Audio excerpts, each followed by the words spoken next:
American രാഷ്ട്രീയത്തെയും അന്താരാഷ്ട്ര സമൂഹത്തെയും ഒരേ സമയം ഉലച്ചുകൊണ്ട് കോവിഡ്-19 മഹാമാരിയുടെ ഉത്ഭവത്തെക്കുറിച്ചും വുഹാൻ ഇൻസ്റ്റിറ്റ്യൂട്ട് ഓഫ് വൈറോളജിയിലെ വിവാദപരമായ ഗവേഷണങ്ങളെക്കുറിച്ചും പുതിയ വെളിപ്പെടുത്തലുകളുമായി മുൻ ഡയറക്ടർ ഓഫ് നാഷണൽ ഇന്റലിജൻസ് തുളസി ഗബാർഡ് രംഗത്തെത്തിയിരിക്കുകയാണ്. തന്റെ ഔദ്യോഗിക പദവിയിലെ അവസാന നാളുകളിൽ നടത്തിയ ഈ നാടകീയ പ്രഖ്യാപനം വാഷിംഗ്ടണിൽ ഒരു വലിയ രാഷ്ട്രീയ കൊടുങ്കാറ്റിനാണ് തിരികൊളുത്തിയിരിക്കുന്നത്. ഇതുവരെ പുറം ലോകം കാണാത്ത അതീവ രഹസ്യ സ്വഭാവമുള്ള രേഖകളും സന്ദേശങ്ങളുമാണ് താൻ പുറത്തുവിടുന്നതെന്ന് ഗബാർഡ് വ്യക്തമാക്കി. കോവിഡ്-19 വൈറസിന്റെ ഉത്ഭവത്തിന് പിന്നിലെ നിഗൂഢതകൾ നീക്കാൻ പര്യാപ്തമായ നിർണായക തെളിവുകൾ തന്റെ പക്കലുണ്ടെന്നാണ് തുളസി ഗബാർഡ് അവകാശപ്പെടുന്നത്. US ഇന്റലിജൻസ് ഏജൻസികളുടെ തലപ്പത്തിരുന്ന വ്യക്തി എന്ന നിലയിൽ അവർ നടത്തുന്ന ഈ വെളിപ്പെടുത്തലുകൾക്ക് ആഗോളതലത്തിൽ തന്നെ വലിയ പ്രാധാന്യമാണ് കൽപ്പിക്കപ്പെടുന്നത്. ചൈനയിലെ വുഹാൻ ലാബിൽ അമേരിക്കൻ ഫണ്ടിങ്ങോടെ നടന്ന ഗവേഷണങ്ങളുടെ യഥാർത്ഥ വിവരങ്ങൾ ഈ രേഖകളിലൂടെ പുറത്തുവരുമെന്ന് അവർ അവകാശപ്പെടുന്നു. അമേരിക്കയിലെ പ്രമുഖ ആരോഗ്യ ശാസ്ത്രജ്ഞനും കോവിഡ് പ്രതിരോധ പ്രവർത്തനങ്ങളുടെ മുൻ തലവനുമായിരുന്ന ഡോക്ടർ ആന്റണി ഫൗച്ചിക്കെതിരെ അതീവ ഗുരുതരമായ ആരോപണങ്ങളാണ് ഗബാർഡ് ഉന്നയിച്ചിരിക്കുന്നത്. അമേരിക്കൻ നികുതിദായകരുടെ ദശലക്ഷക്കണക്കിന് ഡോളർ വുഹാൻ ലാബിലെ ഗെയിൻ ഓഫ് ഫംഗ്ഷൻ ഗവേഷണങ്ങൾക്കായി ഫൗച്ചി നേരിട്ട് വഴിതിരിച്ചുവിട്ടുവെന്നാണ് പ്രധാന ആക്ഷേപം. വൈറസുകളുടെ ശേഷിയും വ്യാപനശേഷിയും കൃത്രിമമായി വർദ്ധിപ്പിക്കുന്ന ഇത്തരം ഗവേഷണങ്ങൾക്ക് കടുത്ത നിയന്ത്രണങ്ങൾ നിലനിൽക്കുമ്പോഴാണ് ഈ ഫണ്ടിംഗ് നടന്നതെന്നാണ് ആരോപണം. വുഹാൻ ലാബിൽ നടന്ന ഈ അപകടകരമായ പരീക്ഷണങ്ങളെ കുറിച്ചുള്ള വിവരങ്ങൾ പുറത്തറിയാതിരിക്കാൻ ഫൗച്ചി US ഇന്റലിജൻസ് ഉദ്യോഗസ്ഥരുമായി ചേർന്ന് ആസൂത്രിതമായ നീക്കങ്ങൾ നടത്തിയെന്നും തുളസി ഗബാർഡ് തുറന്നടിക്കുന്നു. മഹാമാരിയുടെ തുടക്കകാലത്ത് ഉയർന്നുവന്ന ലാബ് ലീക്ക് സിദ്ധാന്തങ്ങളെയും മറ്റ് ശാസ്ത്രീയ സംശയങ്ങളെയും അടിച്ചമർത്താൻ ഇവർ ഒന്നിച്ചു പ്രവർത്തിച്ചു.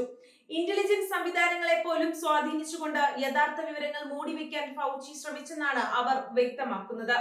ഇതിനു പുറമെ അമേരിക്കൻ കോൺഗ്രസിന് മുന്നിൽ നൽകിയ ഔദ്യോഗിക മൊഴികളിലും സാക്ഷ്യപ്പെടുത്തലുകളിലും ആന്റണി ഫൗച്ചി ജനപ്രതിനിധികളെയും പൊതുജനങ്ങളെയും മനഃപൂർവ്വം തെറ്റിദ്ധരിപ്പിച്ചതായും ഗബാർഡ് ആരോപിക്കുന്നു. വുഹാൻ ലാബിലേക്ക് അമേരിക്കൻ ഫണ്ടുകൾ പോയിട്ടില്ലെന്ന ഫൗച്ചിയുടെ മുൻ പ്രസ്താവനകൾ പൂർണ്ണമായും കള്ളമാണെന്ന് തെളിയിക്കുന്നതാണ് ഇപ്പോൾ പുറത്തുവിടുന്ന പുതിയ ആശയവിനിമയ രേഖകൾ. ഒരു ഉന്നത ഉദ്യോഗസ്ഥൻ രാജ്യത്തെ നിയമനിർമ്മാണ സഭയെ വഞ്ചിച്ച സംഭവം അതീവ ഗൗരവത്തോടെയാണ് US രാഷ്ട്രീയം വീക്ഷിക്കുന്നത്. തുളസി ഗബാർഡിന്റെ ഈ ബോംബ് വെളിപ്പെടുത്തലോടെ കഴിഞ്ഞ ഏതാനും വർഷങ്ങളായി ശാന്തമായിരുന്ന കോവിഡ് ഉത്ഭവ ചർച്ചകൾ വീണ്ടും അമേരിക്കയിൽ കത്തുകയാണ്. വൈറസ് പ്രകൃതിദത്തമായി ഉണ്ടായതാണോ അതോ വുഹാൻ ലാബിൽ നിന്ന് അബദ്ധത്തിൽ പുറത്തു ചാടിയതാണോ എന്ന തർക്കം പുതിയൊരു തലത്തിലേക്ക് വഴിമാറിയിരിക്കുന്നു. ഈ വെളിപ്പെടുത്തലുകൾ വരും ദിവസങ്ങളിൽ ട്രംപ് ഭരണകൂടവും ഡെമോക്രാറ്റുകളും തമ്മിലുള്ള വലിയൊരു രാഷ്ട്രീയ പോരാട്ടത്തിന് കാരണമാകുമെന്ന് ഉറപ്പാണ്. അമേരിക്കൻ ഭരണകൂടത്തിന് കീഴിലുള്ള വിവിധ ആരോഗ്യ സുരക്ഷാ ഏജൻസികളുടെ വിശ്വാസ്യതയെ തന്നെ ഈ വിവാദം ചോദ്യം ചെയ്യുന്നുണ്ട്. പൊതുജനങ്ങളുടെ ആരോഗ്യ സംരക്ഷണത്തിനായി പ്രവർത്തിക്കേണ്ട ഏജൻസികൾ വലിയൊരു ആഗോള ദുരന്തത്തിന്റെ വിവരങ്ങൾ മൂടിവെക്കാൻ കൂട്ടുനിന്നു എന്ന വാദം ജനങ്ങൾക്കിടയിൽ വലിയ അതൃപ്തി ഉണ്ടാക്കിയിട്ടുണ്ട്. ഇന്റലിജൻസ് ഏജൻസികൾക്ക് ഈ വിഷയത്തിൽ ഉണ്ടായ റോളിനെ കുറിച്ച് പുനരന്വേഷണം വേണമെന്ന ആവശ്യവും ശക്തമാണ്. ഗബാർഡ് പുറത്തുവിടുന്ന രേഖകളിൽ ഫൗച്ചിയും മറ്റ് ഉന്നത ശാസ്ത്രജ്ഞരും തമ്മിൽ നടത്തിയ ഇമെയിൽ സന്ദേശങ്ങളും തന്ത്രപ്രധാനമായ ചില യോഗങ്ങളുടെ വിവരങ്ങളും അടങ്ങിയിട്ടുണ്ടെന്നാണ് സൂചന. കോവിഡ് വൈറസ് വുഹാൻ ലാബിൽ നിന്ന് നിർമ്മിക്കപ്പെട്ടതാകാനുള്ള സാധ്യതകളെ കുറിച്ച് തുടക്കത്തിൽ തന്നെ ഇവർക്ക് അറിവുണ്ടായിരുന്നുവെന്ന് ഈ രേഖകൾ വ്യക്തമാക്കുന്നു. എന്നാൽ രാഷ്ട്രീയവും നയതന്ത്രപരവുമായ കാരണങ്ങളാൽ ഈ വിവരങ്ങൾ അട്ടിമറിക്കപ്പെടുകയായിരുന്നു. ഈ വെളിപ്പെടുത്തൽ പുറത്തു വന്നതോടെ റിപ്പബ്ലിക്കൻ പാർട്ടിയിലെ പ്രമുഖ നേതാക്കൾ ഫൗച്ചിക്കെതിരെ കടുത്ത നിയമ നടപടികൾ സ്വീകരിക്കണമെന്നാവശ്യപ്പെട്ട് രംഗത്തെത്തിയിട്ടുണ്ട്. കോൺഗ്രസിനെ തെറ്റിദ്ധരിപ്പിച്ചതിനും അപകടകരമായ ഗവേഷണങ്ങൾക്ക് പണം നൽകിയതിനും ഫൗച്ചിയെ വിചാരണ ചെയ്യണമെന്നാണ് അവരുടെ ആവശ്യം.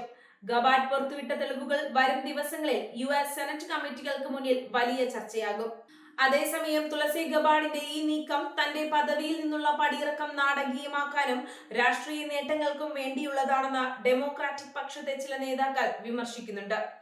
ഔദ്യോഗിക പദവികൾ ദുരുപയോഗം ചെയ്തുകൊണ്ട് രഹസ്യരേഖകൾ പുറത്തുവിടുന്നത് സുരക്ഷാ മാനദണ്ഡങ്ങൾക്ക് വിരുദ്ധമാണെന്നും അവർ ചൂണ്ടിക്കാണിക്കുന്നു.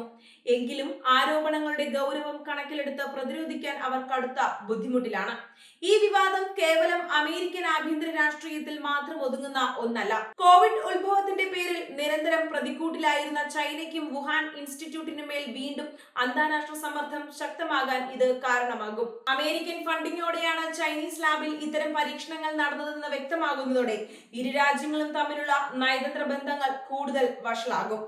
ആഗോളതലത്തിൽ ലക്ഷക്കണക്കിന് മനുഷ്യരുടെ ജീവനെടുത്ത ഒരു മഹാമാരിയുടെ പിന്നിലെ കറുത്ത വശങ്ങൾ പുറത്തു കൊണ്ടുവരിക എന്നത് തന്റെ കടമയാണെന്നാണ് ഗവാഡ് വ്യക്തമാക്കുന്നത്.